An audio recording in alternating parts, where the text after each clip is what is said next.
Luke chapter 10, verse 38 to 42. One of the most familiar passages in all of the scripture, Luke 10, 38 to 42. And as you're turning once again, if you are here for the very first time, if you are invited by your friend, by your family, marami pong salamat again. Sana po, hindi ito yung una't huli, kundi simula pa lamang po ng mas matagal nating pagsasama. My name is Stephen. I get the honor and privilege of leading this amazing church. Kasama po si Jenny, ang pinakamagandang babae sa balat ng lupa. At i-lead po ang amazing church na ito, in which, of course, very proud tayo sa lahat ng mga leaders and volunteers ng ating simbahan. Luke 10, 38 to 42. Fasten your seatbelt. As Jesus and His disciples were on their way, He came to a village where a woman named Martha opened her home to Jesus. She had a sister called Mary, who sat at the Lord's feet listening to what He said. But Martha was distracted by all the preparations that had to be made. Let's read verse 40 again. But Martha was distracted. Once again. But Martha was distracted. Once again. But Martha pwede nyo ba palitan yung Martha ng pangalan nyo? But Stephen was distracted. Amen? Was distracted by all the preparations that had to be made. She came to Jesus and he asked Jesus, Lord, don't you care that my sister had left me to do the work by myself? Sabihin nyo naman po sa kanya, tulungan niya ako. Martha, Martha. Alam niyo, pag inulit ni Lord pangalan ninyo, kabahan na kayo. Martha, Martha, you are worried and upset about many things. Pwede niyo ba palitan ng pangalan niyo yung Martha? Stephen, Stephen, you are worried and upset about many things, but one thing is necessary. Few things are needed, indeed only one. And Mary has chosen what is better, and it will not be taken away from her. Pinamagatan ko po ang mensaheng itong Mary in a Martha world. How to become a Mary in a Martha world. Parang hindi kayo na-excite sa title ko. Pinag-isipan ko yan eh. Alam niyo po si Satanas, isa sa mga greatest temptation niya, kasalanan. Pero hindi naman po lahat ng tao sa lahat ng pagkakataon, especially those Christians who are mature enough in their faith, ay bumabagsak sa lifestyle ng kasalanan. Kaya minsan, kapag hindi ka makuha ni Satan sa kasalanan, ang isang temptation na ginagamit ni Satan na very effective din is actually busyness. Pagiging busy. Sabi mo nga sa katabi mo, tatakbo ka bang busy? Busy. Vice Mayor. Okay. Yung iba sa inyo, mamaya pa magigets yun, mga alas 5. Amen. Yung business, everybody say business. Bakit? Ang business by definition, nasabi po ng dictionary, it refers to a state of being constantly occupied. Pag busy, constantly occupied with tasks, responsibilities, or even activities. Pansinin niyo po yung mundong ginagalawan natin. Pag busy ang tao, yun yung default state. Meaning, pag di ka busy, may mali sa'yo. Pag busy ka, yun yung normal sa tao. At pansinin niyo po ang mundong ginagalawan natin nowadays, in a social media, Facebook generation, yung mga technology or gadget na hawak po natin is actually, kung papansinin po ninyo, is eliminating the boundary between work and rest. Hindi mo na alam, pag hawak mo yung cellphone mo, nagtatrabaho ba ako, nagpapahinga? Because even when you are at home, once nabuksan mo yung laptop mo, yung cellphone mo, hindi mo alam, nag-work ka na. So nawawala na yung boundary ng trabaho at pagpapahinga. Hindi po katulad nung unang panahon, pagpatak ng alas 5, pag uwi mo ng bahay, pwede mo nang wag intindihin ang trabaho mo, hindi ka required sumagot sa email, but since your phone has an email application, sometimes natitempt kang sumagot, hindi mo natuloy ma-distinguish ano ba talaga ang trabaho at pahinga. At pag tinanong nyo ang isa't isa, kamusta araw mo? Ang madalas sagot niyan, I had a crazy day. Kamusta ang linggo mo? I have a hectic hectic day. At kapag ang schedule mo hectic, ang schedule mo crazy, ang schedule mo non-stop, ginagawa natin siyang badge of honor. Ako kasi busy, kasi masipag ako. Ikaw hindi ka busy, so tamad ka. Ginagawa natin siyang badge of honor, a badge of our pride, mula sa school hanggang sa ating trabaho. Kapag puno ang schedule natin, matagumpay ang buhay natin. Correct? Pansinin niyo yung mundo natin. Ganito ang nagiging basis natin kung saan sa maraming tao, yung business ang nagpo-provide ng sense of purpose sa kanilang buhay. To the point na minsan, yung business na rin had become their identity. Pag hindi sila busy, hindi sila yon. Okay? Okay, hindi niyo ako magets. Na minsan, ginagamit natin ang business para itago yung need to address the issues. Pastor, wala akong issue. Kung tingin mo wala kang issue, yun yung issue mo. Because all of us had issues. We have issues. At minsan, dahil busy tayo, ginagamit natin ang business to cover up the issues of our lives. Broken-hearted ka, gawin mong busy ang sarili mo para hindi mo mapansin yung brokenness mo. Correct?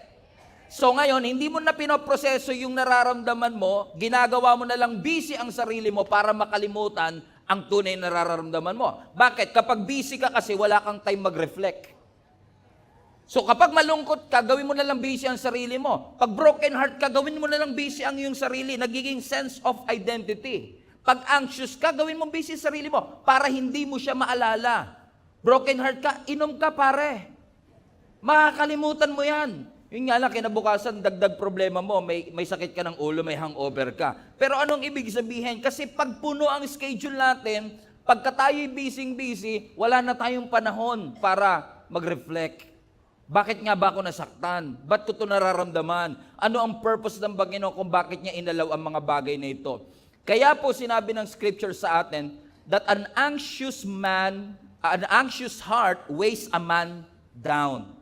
Kapag ang puso natin ay anxious, ang puso natin ay stressed, ang puso natin ay punong-puno ng bagabag at pangamba, hinihila ka nito pababa. Correct, mga kapatid? And I believe with all my heart na maaaring hindi lang nakikita, pero lahat po tayo dumadaan sa anxiousness, sa takot. Dumadaan tayo sa stress. Ano man ang estado ng buhay, napansin niyo po ba? Na ang stress is actually a silent assassin. In fact, ang mga medical professional nga naguguluhan sila. Ang stress ba ugat o bunga? Di nila alam. Yung stress ba, kaya ka ba nagkakaganyan dahil sa stress? O kaya ka nagkaganyan, resulta ng stress? Gulo din sila eh. Ano ba siya? Ugat ba siya o result? Because there is a correlation between stress sa iyong emotion at physical. Kapag naapektuhan ng puso mo, naapektuhan ng katawan mo. Hindi ka makatulog because you're anxious. Hindi ka makatulog because you're afraid. Hindi ka maka-amen kasi natatakot ka. Pansinin po ninyo, stress ba ang may trabaho? Stress po ba ang may mga trabaho? Eh yung walang trabaho? Stress pa rin.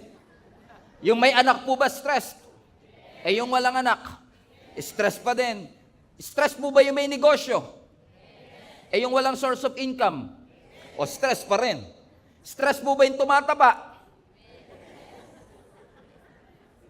Eh yung hindi ka tumataba, o stress pa rin. Regardless of the situation, stress kapag may gadget, stress pag walang internet connection, stress kapag may cellphone, stress kapag walang charger, stress kapag may budget, lalong stress pag walang budget. And it doesn't matter if you are 7 years old or 70 years old, lahat tayo dumadaan sa anxiety, stress, and even worse, for some people, they're going through depression. Old and young, rich and poor, we have to deal with stress and the temptation to be anxious every single day. This is where the text brought us, dito po sa text na binabasa natin, sa Luke chapter 10, patungkol po kay Mary and Martha. Ang story po ni Mary and Martha is actually a well-known narrative in the Gospels.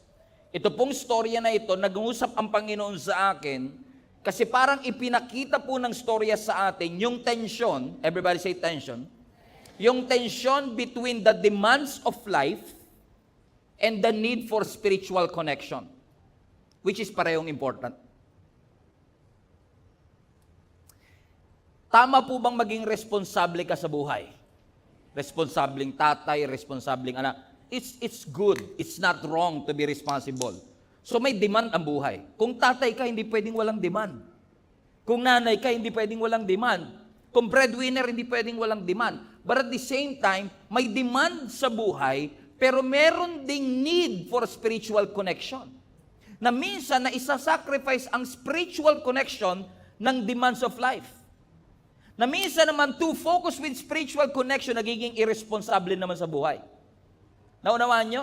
So nangusap ang Panginoon sa akin through this text na how to balance between the demands of everyday life to the importance of spiritual connection, lalo na po sa gitna ng very busy na society that we are in, service-oriented life, ini-encourage po tayo ng Panginoon through this text na mag-reflect po tayo paano po natin aayusin ang mga priorities natin ng tama.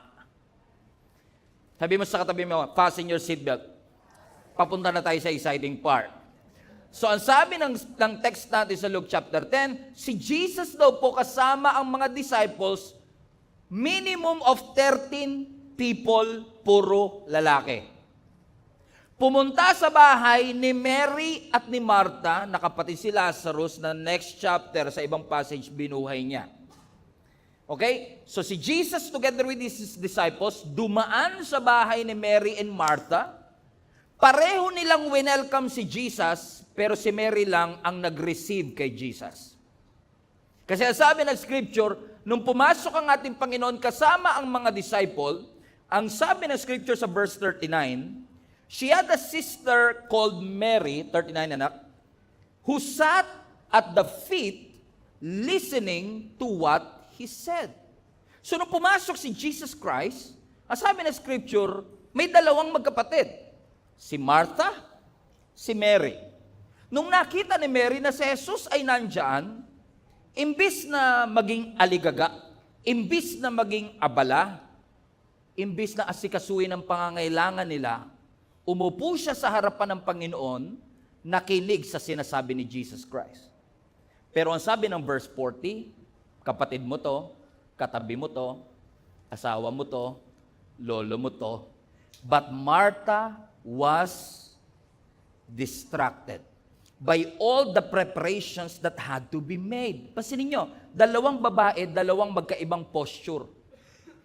Yung isa naglilingkod, yung isa nakaupo. Pero parang sa tingin ni Jesus Christ, mas matimbang yung nakaupo sa kanyang presensya kaysa naglilingkod para sa kanya. A story which contrasts these two types of devotion. Hindi natin pwedeng sabihin hindi devoted si Martha. Devoted din siya. Kaya nga niya gustong pagsilbihan ng Panginoon. Pero yung devotion niya, merong misaligned ng priority. Which almost reminds me, mga kapatid, na hindi pala porket naglilingkod, hindi na required umupo sa presensya ng Diyos. So this story reminds me na hindi magkalaban ang work at ang presence ni Lord. Hindi masamang mag-serve at the same time magkaroon ng relationship kay Jesus Christ. Hindi siya Mary versus Martha. Hindi magkaaway ang work at ang devotion kay Lord. Hindi tayo pinagbabawalan ng Diyos maging responsable at magtrabaho.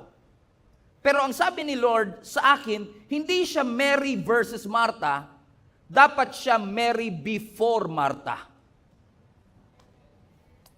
Let that sink in for a while. Na hindi masama ang service, pero lagi niyong tatandaan, umupo muna sa presensya ng Diyos bago ka maglingkod. Parehong devoted, misaligned yung isa. Again, si Martha naglingkod, naghanda, nagluto, nag-organize. Si Mary umupo, nakinig, natuto, naging present. Parehong mabuti ang kanilang ginawa, pero yung isa, yun ang natatangi. Hindi pala porket mabuti, dapat una. Wala na nag-i-amen ha. Yun nasa unahan na lang. Mga volunteer pa naman yun nandito. Amen? Ulitin ko lang. Let's just dissect for a while. Let's think about this for a moment. Mali po ba ang ginawa ni Martha? Mali po bang ipagluto niya si Jesus? Mali po bang maghugas siya, mag-ayos siya ng kusina, ayusin niya ang lamesa para makakain si Jesus sa mga disciple? No. Mary o Martha is not doing a bad thing. Martha is not doing the wrong thing. But hindi niya ginagawa, hindi mali ang ginagawa niya, pero hindi yun yung best. So tama ang ginagawa niya, pero hindi yun yung best. Tama ang ginagawa niya, pero hindi yun yung number one. So hindi pala porke tama ang ginagawa ko, yun yung best thing that I should do.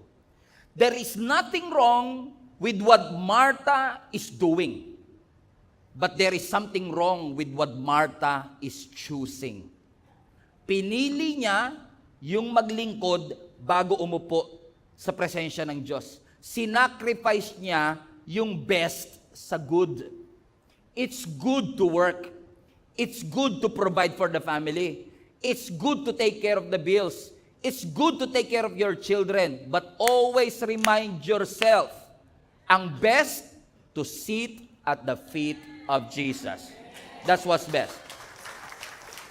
Kaya, nung si Martha aligaga, tas si Mary nakaupo, naaligaga lalo si Martha. Ganun naman kasi talaga, no? Pagpawis na pawis ka na hirap ka na, tapos may nakita kang kapatid mo, anak mo, nakaupo lang doon sa sopa, nagmo-Mobile Legends, Clash of Clans.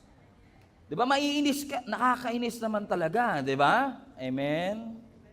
Parang kayo yung nasa kabilang side, yung nakaupo lang. Nakakainis, di ba? Kaya si Martha, nung nakita niya yung kanyang kapatid na supposedly tumutulong sa kanya, hindi lang si Jesus pinaglilingkuran niya, 13 lalaki ito. Hindi madali ang preparasyon. Kaya nung siya'y aligaga, nakita niya yung kapatid niya si Mary. Pansin niyo talaga minsan, pag ikaw busy ka, tas garag na garag ka na, tas may nakita kang haya-hayang buhay, may mga kasama ba kayo sa buhay? Kami ni Jenny, pagka nagta-travel kami, ako yung busy sa navigation, logistics. Siya, ganun lang siya. Saan tayo? Ganun lang siya eh. Andiyan si Jenny yata sa unahan. Okay, wala, buti na lang. Okay. Amen. So, may mga, kaya nung nakita ni Martha na itong si Mary is so parang passive and sitting at the feet of Jesus, nirebuke niya, hindi si Mary. Sabi niya, Lord, don't you care that my sister, Lord, pwede niyo ba akong tulungan? Baka pwede niyo po siyang pagsabihan na tulungan ako. And Jesus answered what? Verse 14. Ano sabi ni Jesus Christ? But Martha was distracted by all the preparations that he had made. So she came to him, Lord, don't you care that my sister has left me to do to myself? Tell her to help me.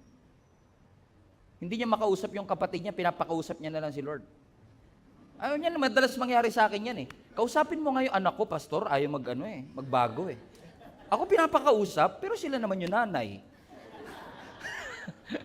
Kasi minsan, di ba, may mga time na hindi talaga makikinig sa inyo, minsan sa ibang boses makikinig. Normal naman yun.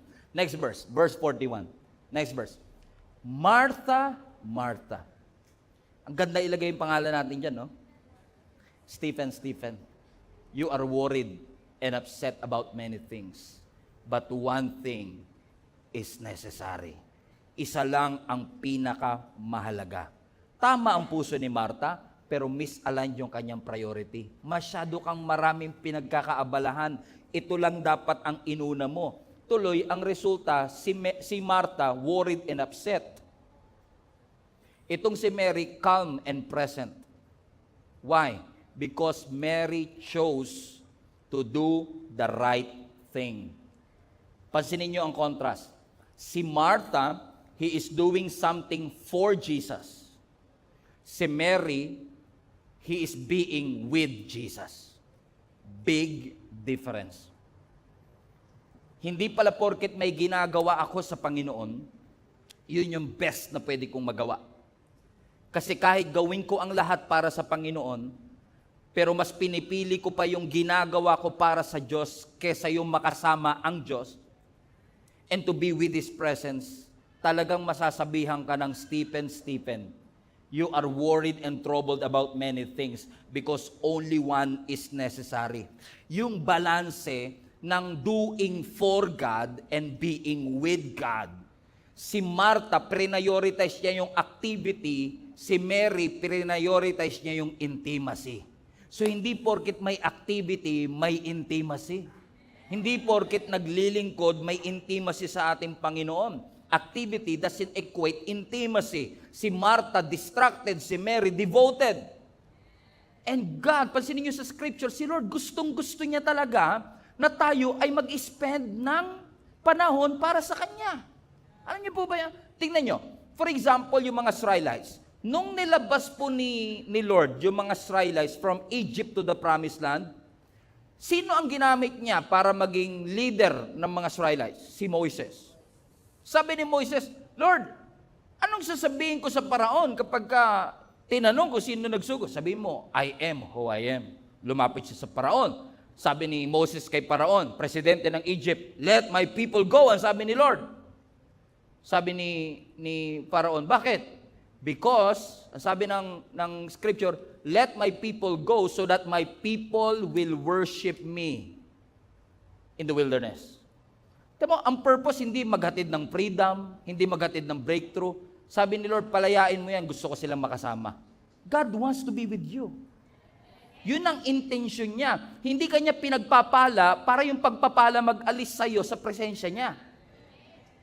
Hindi kanya binibless para yung blessing ang maging division ng relationship mo sa Kanya. Kaya Kanya binibless para ma-realize mo na siya yung nagbigay nito at siya ngayon ang iyong pasasalamatan sa lahat ng binigay niya sa iyo. Yun nga lang minsan, nilalam mo ng blessing yung relationship mo sa blesser. Masyado tayong addict sa healing, wala na tayong relationship sa healer. Naunawaan niyo mga kapatid? Kaya sabi ni Jesus Christ, Martha, you are worried about many things. Hindi niya nga nirebuke si Martha, hinto mo yung ginagawa mo. Mali yan. Hindi sinabi ni Lord na mali eh. Okay yan. Pero distracted ka dyan, ito unahin mo. Mary chose what is best. Bakit? Alam ni Jesus Christ, alam po nating lahat, na kung ano man ang pipiliin natin sa dalawa, meron pong epekto sa ating buhay. Piliin natin ang service over sitting, may epekto po yan. Pero piliin mong kasama ang presensya ng Diyos, meron pong epekto yan. Minsan nga lang, yung epekto ng decision delayed. Napasin nyo ba yun? Minsan yung may tawag nila dyan is delayed effect. May mga decision tayo sa buhay na delayed ang epekto sa ating buhay. Correct po ba mga kapatid? Pero either way, lahat po yan may consequences. Kung ano man ang pipiliin mo, ano man ang iyong maging action, ano man ang iyong mga desisyon, hindi man immediate ang visibility ng result. Apparently, it will show. Because your priorities will shape your reality. Pag hindi mo inuna yung dapat number 1, pati number 2 damay. Kaya ang pinaka-importante dapat inuuna.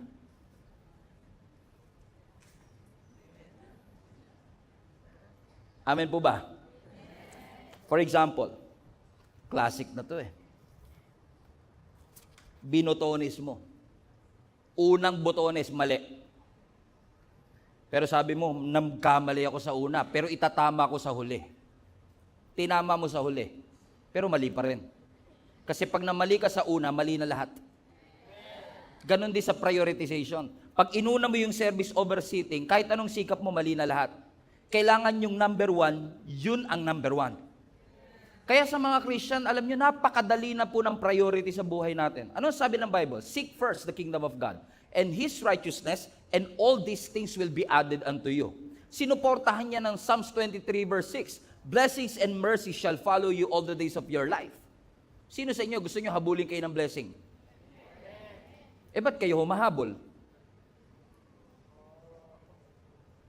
Baliktad ang priority. Hinabol mo yung dapat humahabol sa iyo. Ano ba sabi ng Bible? Blessings and mercy shall follow you. Hindi ikaw ang hahabol. Hindi ka kasi tatay, pastor, di mo alam kapag nandiyan na yung mga bayaran sa kuryente. Kasi nga, nagpapanik tayo. Alam nyo, ang panik, natutunan ko sa buhay ko, Hindi porket nagpapanik si Lord. Yun lang kailangan na iba, pwede na umuwi. Sabi mo sa katabi mo, huwag ka magpanik. It's organic. Amen? Your priorities will shape your reality. So, kung ano ang una, yun ang dapat unahin. Ang sabi ng scripture, seek first. So, ang mga Kristiyano, madali na sa atin ang prioritization. Hindi na po mahirap mag-prioritize. Para hindi kayo naniniwala. Mas madali sa Christian mag-prioritize kaysa sa non-Christian. Hindi pa rin kayo naniniwala? Try ko yung side na to. Mas madali sa Christian mag-prioritize kaysa sa non-Christian. Bakit? Bakit? Nag-amen kayo, tas kayo tinanong ko kung bakit. Ayaw mo. Bakit? Kasi sa Christian, alam mo na yung number 1. Hindi mo na problema yung 1, 2 na lang iintindihin mo. Ang problema, yung mga Christian sa ibang bansa, hindi kayo to, perfect kayo eh. Yung 3, ginagawang number 1. Tapos magre-reklamo kay Lord, bakit sali-saliwa buhay ko? Sabi ni Lord, mali design eh. Hindi mo naman pinaprioritize si Lord kasi gusto mo siyang irespeto. Kasi gusto mo lang siyang sundin. Kasama yon, pero kaya mo siya pinaprioritize kasi yun ang design. Kapag inuna mo siya, kapag inuna mo yung pag-upo sa Kanya, when you put Jesus at the center of your life, the circumference will automatically be blessed. Yung nga lang nakafocus tayo sa maraming circumference, kaya sabi, you are worried and distracted about many things. Ito lang ang importante. Ilagay mo si Lord sa gitna and everything else will fall into place. Amen? Palapakan natin ang Panginoon.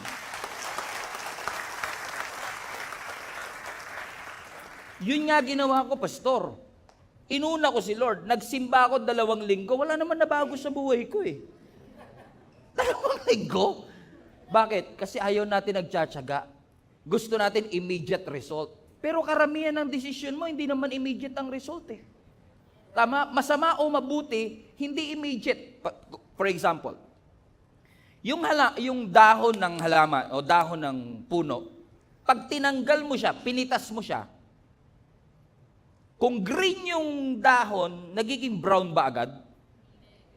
Green pa din. Pero hindi porket green siya, buhay pa siya. Patay na siya, detached na siya. Hindi mo palang halata. Kasi green pa eh.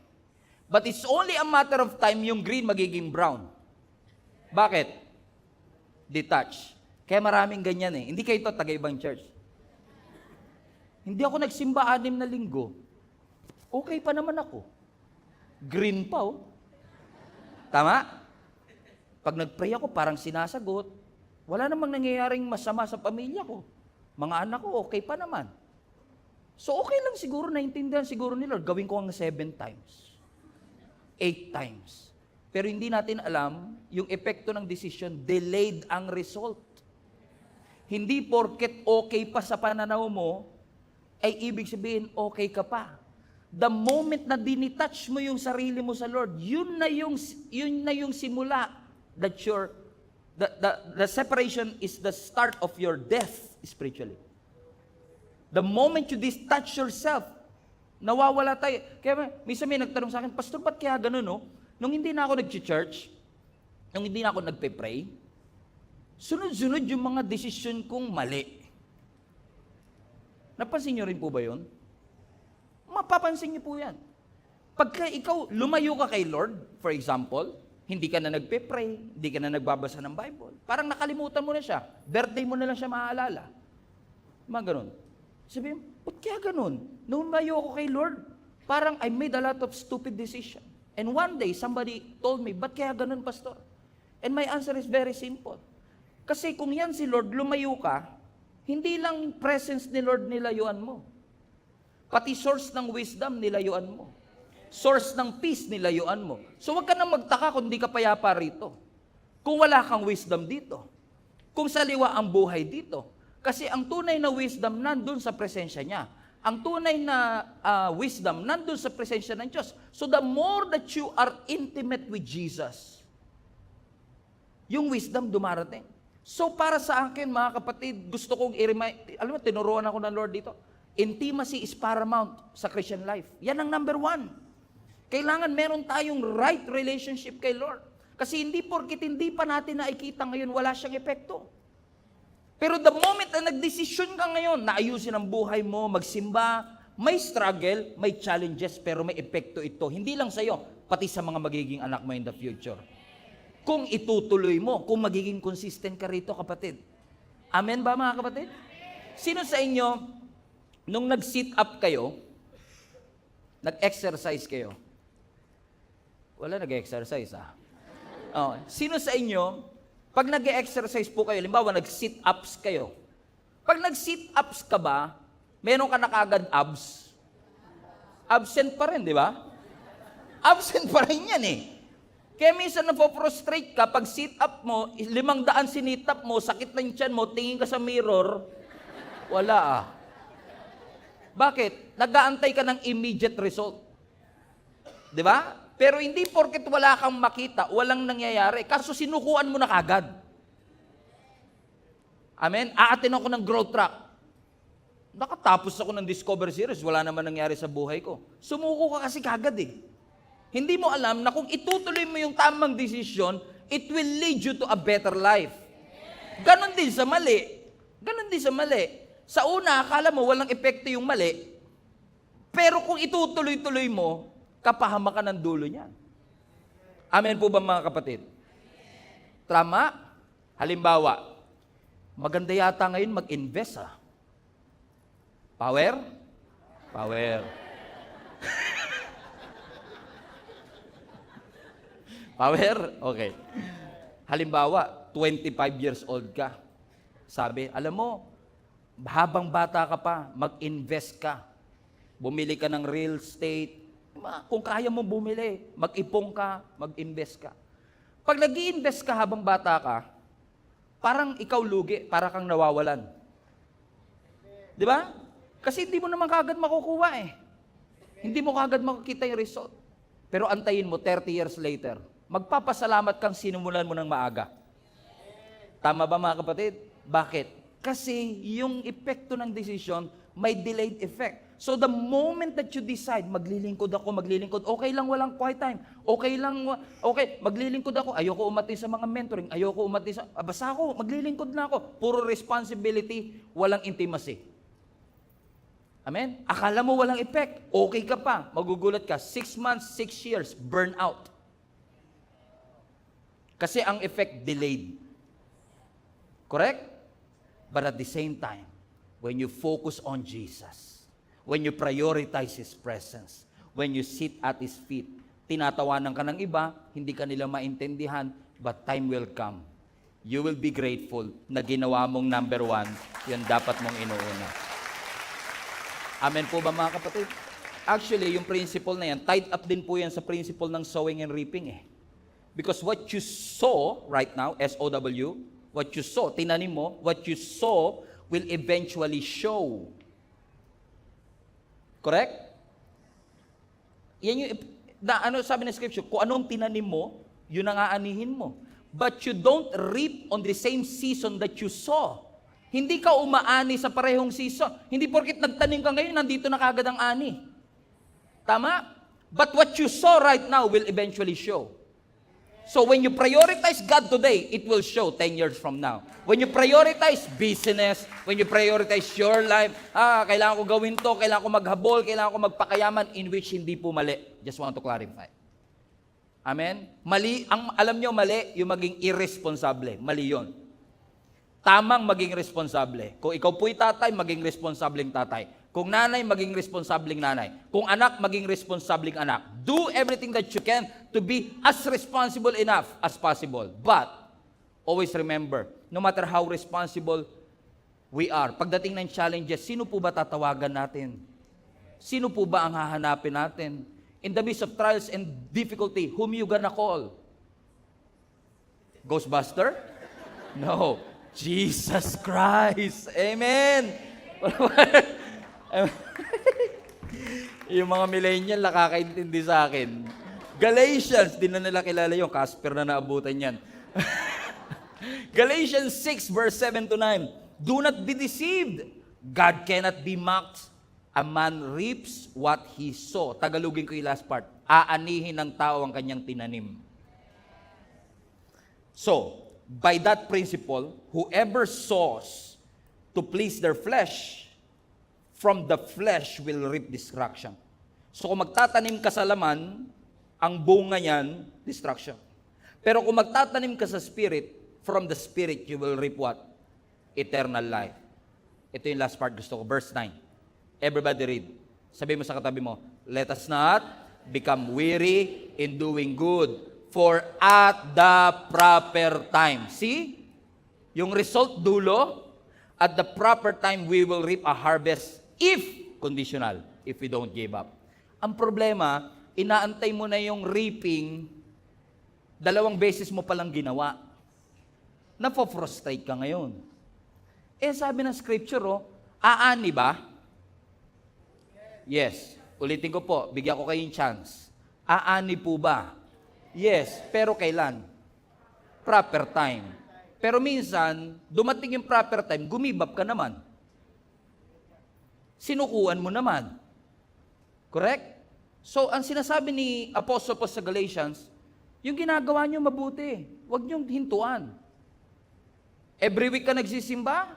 Ba't mo ihinto yun? Yung mga chismosa nga, hindi huminto sa mali.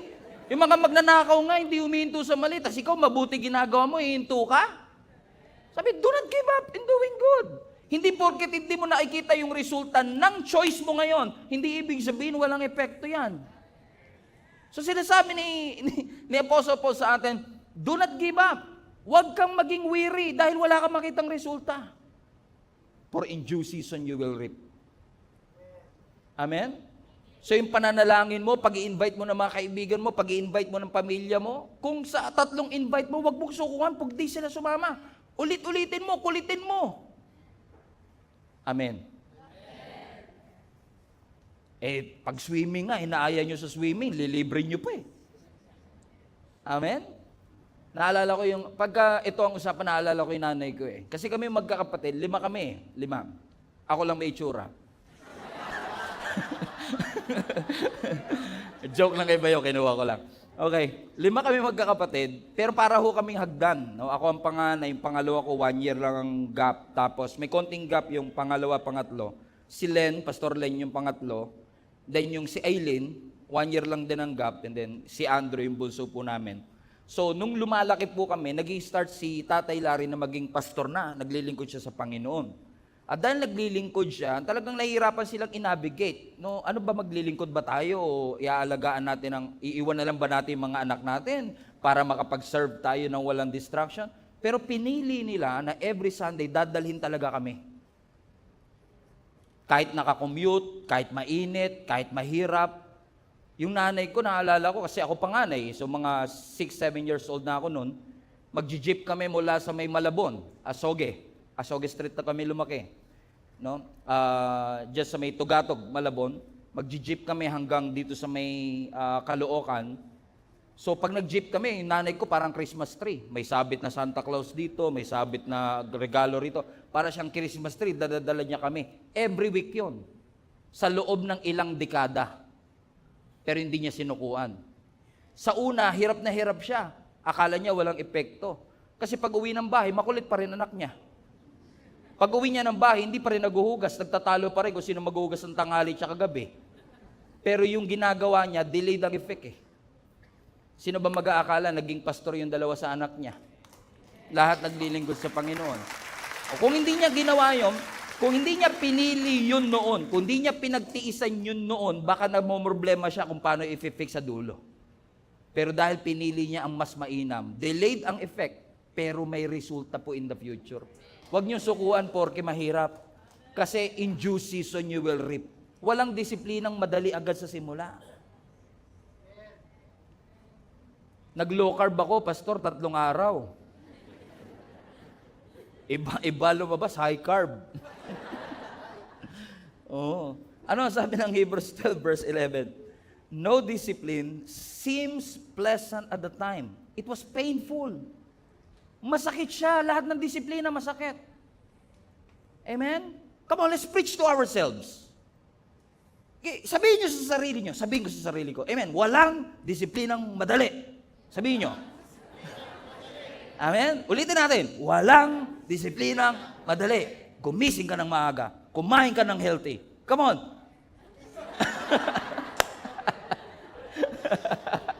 Matulog ng maaga, walang disiplinang madali. Masakit siya. Pero ano sabi ng scripture? But later on, however, it will produce what? A harvest of righteousness and peace for those who have been trained by it. Amen? So ano sinasabi sa atin ng writer ng Hebrews? Sa una mahirap, sa una masakit.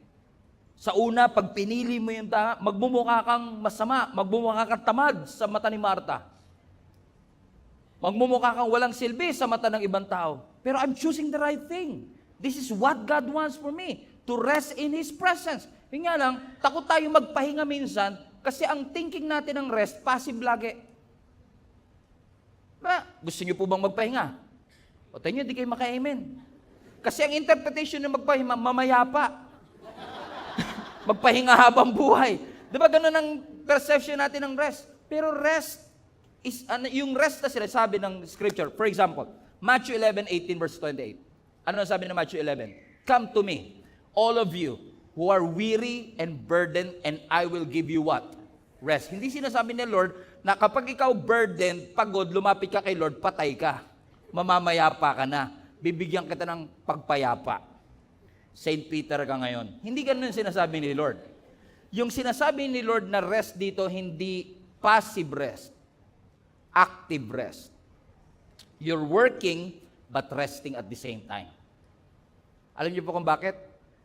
Because when you work, God will rest. But when you rest, God will work. Amen? So sabi ni Lord, come to me, all of you are weary and heavy laden, and I will give you rest. Passive. For example, I am preaching right now, active, but I'm resting in Him. Bago pa man ako makit ng station, sabi ko na, Lord, it's up to you. Ikaw na po bahala. I've done everything that I could. I prepared enough. Inaral ko, ginawa ko ang lahat, but at this point, I rest in you. So hindi ako tulog ngayon, but I'm resting in Him. That's what I'm trying to say, that you rest in the Lord. Pumunta ka sa Lord, sabi ni Lord, nabibigatan ka ba? Worried ka ba? Anxious ka ba? Nababagabag ka ba kung paano nyo babayaran ang inyong utang? Kung paano kayo makakabayad sa kuryente? Kung paano mapagtatapos ang inyong mga anak? Worried ka ba sa future mo? Worried ka ba na mag-isa kang tatanda? Worried ka ba na ma-reject? Kinakabahan ka ba sa magiging future mo? Come to me! Lahat kayo na nababagabag at nabibigatan at bibigyan ko kayo ng kapahingahan. Pansinin nyo, ang in-offer ni Lord, divine exchange. Palit tayo. Bigay mo sa akin, bigat mo, bibigay ko sa iyo kagaanan. Trade your worry into God's rest. Pero tignan nyo yung sequence. Balik mo yung Matthew 11:28 na. Look at these words. Come to me, I will give you rest. Magkababa lang yan. Kita nyo mga kapatid? Come to me, I will give you rest. Question, ano na una? I will give you rest or come to me? Yun ang problema. Hindi ka lumalapit sa Kanya tapos gusto mo rest. Sabi na Lord, baliktad sequence mo . Ang sequence ni Lord, come to me first. And when you come to His presence, God will give you rest. Kaya pala si Martha walang kapahingahan. Kaya si Martha aligaga. Kasi inunay niya yung ginagawa kesa yung presence. Sabi ng Lord, ito sequence come to me first, and I will give you rest. You're worried about so many things. Only one is necessary. Trade your worry into rest. Kaya exhausted ang maraming tao, hindi dahil sa trabaho. Pansinin po ninyo, kahit ang nabe-burn out sa ministry, hindi sila nabe-burn out sa bigat ng trabaho. Nabe-burden sila kasi dinadala nilang mag-isa. You're never meant to carry something. Let me ask you a question. Are you carrying something that is meant for you to surrender to God? Bakit natin dinadala yung bagay na dapat sinusurrender natin sa Panginoon? Ba't mo dala ang worry? Sabi ng Lord, ibigay mo sa Kanya . Ba't mo dala ang fear? Sabi ng Lord, ibigay mo sa Kanya. Ba't mo dinadala ang bigat? Kaya ka nabibigatan. Kaya kayong lahat na nabibigatan, lumapit kayo sa akin. Kasi ako ang magdadala ng bigat at gusto kong maranasan ninyo ang kapayapaan. Mahal tayo ng Diyos. Tingnan niyo ang 1 Peter chapter 5 verse 7. Cast all your anxiety on Him because He cares for you. Bakit pinapasurrender ni Lord yung anxiety mo? Bakit pinapasurrender ni Lord yung laman ng isip mo? Come on. Anong kondisyon? Anong dahilan? Because may malasakit si Lord. Pastor, naawa na ako kay Lord. Naawa ka kay Lord?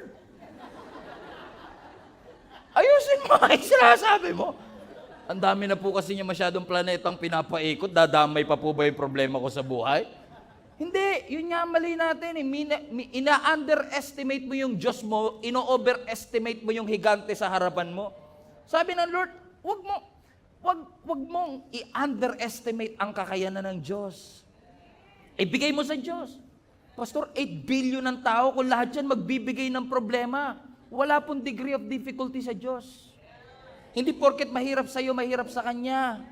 Hindi porket tumatakbo ka sa Meralco, tatakbo din siya. Kaya niya nga maglikha ng ilaw na walang kuryente. Let there be light. Walang fuse, walang battery. Nagkaroon ng ilaw eh.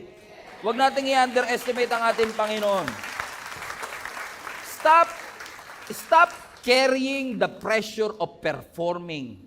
You don't have to be everything to everybody. Bakit kami may superhero syndrome kasi tayo? Pasang ko ang lahat.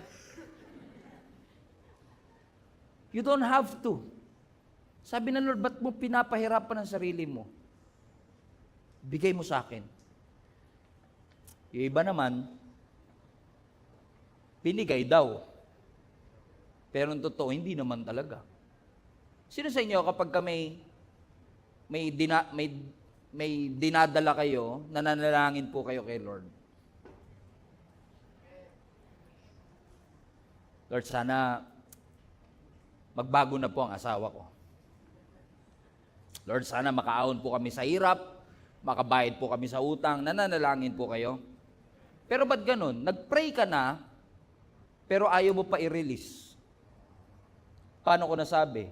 Pinalo up mo pa uli eh. Lord, follow up lang po. Natabunan po yata eh. Kasi ito na po yung naka-orange oh, mamumutol na po.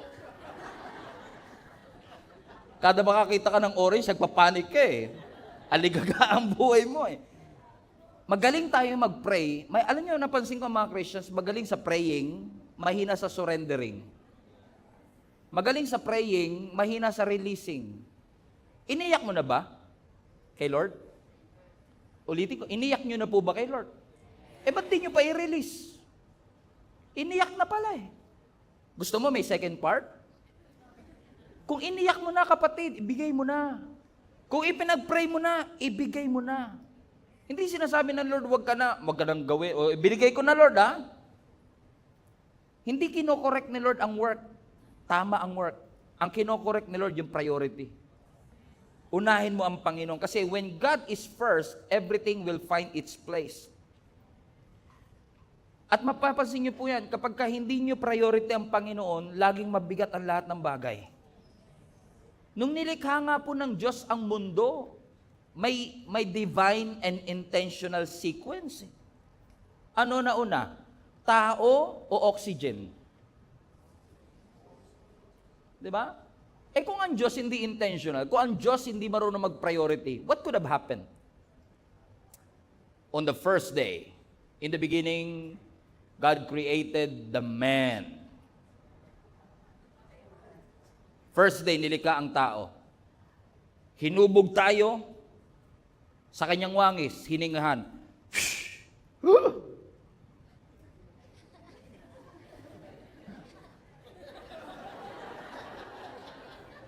Lord, para nahirap, yung oxygen, sorry, nakalimutan ko, Brad. Tignan nyo, pero alam ng Diyos ang pangangailangan ng tao bago niya likhain ang tao. So, ibig sabihin, kung kaya ng Diyos patakbuhin ang universe, ba't mo iniisip hindi niya kayang patakbuhin ang buhay mo? Trade your worry into rest. Misplaced priority. Kaya po mahirap ang buhay kasi hindi ordered ang buhay. Hindi tama ang prioritization ng ating buhay. Ang gusto ng Panginoon, unahin natin siya. Hindi yung pagising natin, ano ang to-do list ko, ano ang checklist ko. Ang pinakamahalagang checklist, presence ni Lord. Kahit nagawa mo lahat ng to-do list, ang pinakamahalagang to-do list, do I spend time with God? Meron ba akong panahon para i-recognize that every gising is a blessing? Iso-surrender ang lahat sa Kanya. Hindi ko trabahong patakbuhin ang mundo. Trabaho ng Diyos yun. Ang trabaho ko magtiwala. So stop carrying what is meant for you to surrender to God. Some things are not yours to control. Magkaroon ka naman ng boundary from time to time. Learn to say no. Amen. At sabihin mo, Lord, I entrust everything to you. Amen po ba mga kapatid? You don't have to be everything to everybody. And you should know it by now. God is in control. Alam mo na, mahal mo na. Wala ka na magagawa, mahal mo na. Palapakan natin ang Panginoon. God is good.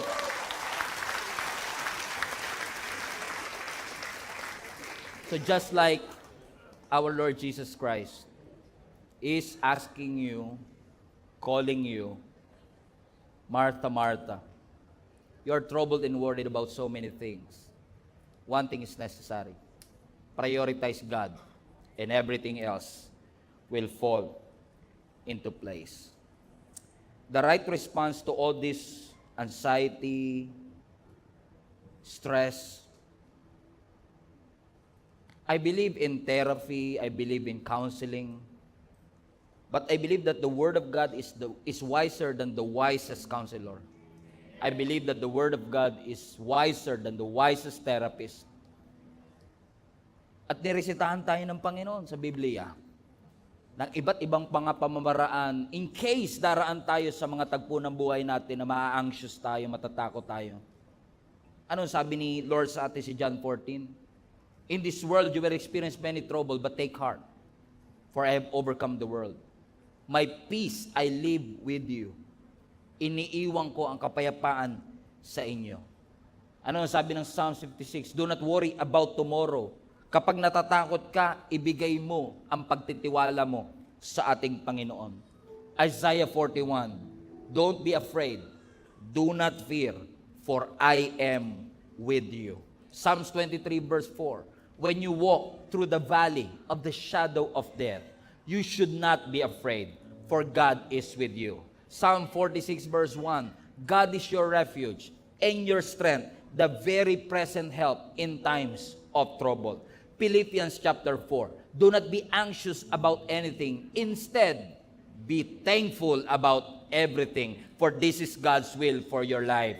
Matthew 11:28, come to me, all of you who are heavy laden, and God will give you rest. 1 Peter chapter 5, cast all your cares upon me, for He cares for you. Wala pong problema na pinagdadaanan mo na mas malaki pa sa Diyos. So when things in your mind seems out of control, when your mind is filled with heaviness and worry and anxiety, busyness, trying to perform and do something, ang sabi ng scripture sa atin, let the presence of God comfort you in this difficult time. I know how it feels like. You know my story. 2018, I've been through depression. Muntik mag-relapse ng 2021. It's not easy to go through these mental struggles. Mahirap po siya. But the only thing that helped me, one of the things that helped me, is a reminder that God knows what I feel. He cares for me. And it is His Word that helped me na makalagpas sa bagay na ito. Kasi alam ko, we respect doctors, we appreciate the medicines, pero alam ko ang pinaka-importante ang kailangan ko, presensya ng Panginoon. I love to be in God's presence. So sabi ng Psalms 94, when your mind is filled with anxiety, let the comfort of God's delight fill you. When your thought seems out of control. In fact, yung translation dito, in the multitude of my anxieties. I love this translation because this is the exact exact Hebrew word. That in the multitude of your anxieties. Yan yung parang yung isip mo nagsanga-sanga na. Ganyan tayo mag-isip minsan, no? Nagsimula ka dito, biglang napunta, hindi mo na alam kung paano babalik. Kung saan siya napunta. Ganun exactly ang sinasabi ni David dito. The Lord in the multitude of my anxieties. Grabe na po. Hindi ko na po alam kung saan na po. Ang dami kong inaalala, ang dami kong iniisip. Sabi niya, your presence, your comforts delights me. What's the answer? It's the presence of God. So I wanna mobilize you and challenge you. No? Lagi niyong huwag kakalimutan. Spend time with God every day. Read His Word. Pray. I'm not saying that in a legalistic way. I'm saying that because I believe in the power of God's presence. I believe that the presence of God can do works, miracles in your life that no other medicine, no other doctor can do. Merong kayang gawin ang Diyos at ang kanyang presensya na hindi kayang i-provide ng kahit saan. Lord, teach us to be a Mary in this Martha world. The world is so busy. The world is so anxious. The world is depressed. Mag-e-election na naman next week. And people are quarreling. People are angry. May hatred. May galit. May hope ang iba na magkaroon ng magandang future. May inis ang iba. May mga galit ang iba. Pero Lord, in the multitude of these feelings and anxiety, let your presence comfort me. Entrust everything to you. Hindi ko na kayang kontrolin, pero alam ko ikaw. Merong kang kayang gawin. Merong magagawa ang Panginoon. Everybody stand to your feet. Hello, Global Family. Thank you for watching. If this message have impacted your life, please consider subscribing. Let us know in the comments what God spoke to you today. Where are you streaming from? Or how can we pray for you? We pray in Jesus' name that we will continue to advance God's kingdom through the spreading of His Word through this online platform that we have. If you want to support the ministry of Jesus is Alive community, I want to encourage you to support financially and give. Go to our website, gsmnb.com/give, for you to know all the ways that you can support this ministry. I hope to see you soon. God bless you.